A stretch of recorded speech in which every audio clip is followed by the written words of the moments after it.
وقت اپنے بچوں کی خوشی اور صحت کا خیال رکھتی تھی۔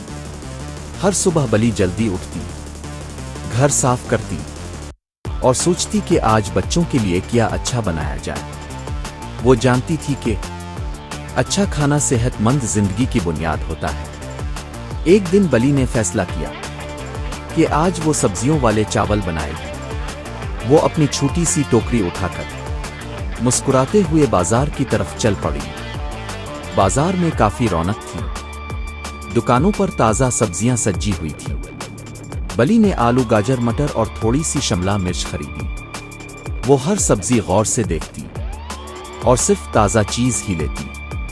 سبزی خریدنے کے بعد بلی خوشی خوشی گھر واپس آئی۔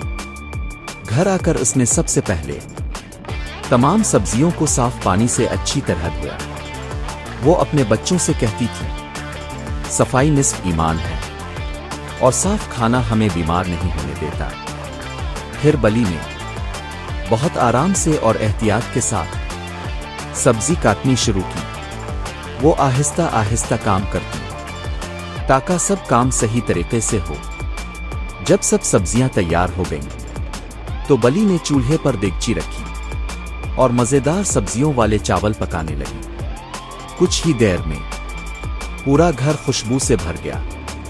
بلی کے بچے کھیلتے کھیلتے باورچی خانے کے پاس آ گئے اور خوشی سے بولے، امی، کھانا کب تیار ہوگا؟ بلی مسکرا کر بولی، بس تھوڑا سا صبر کرو، محنت کا پھل بہت میٹھا ہوتا ہے۔ آخرکار کھانا تیار ہو گیا۔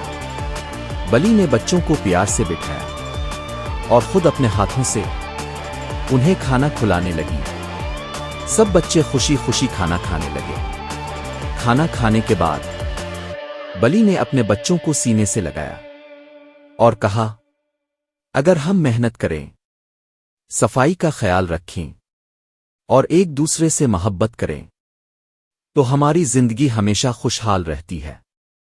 پیارے دوستو، ہمیں اس کہانی سے یہ سبق ملتا ہے کہ ماں کی محنت، صفائی اور صبر ہر گھر کو جنت بنا دیتے ہیں۔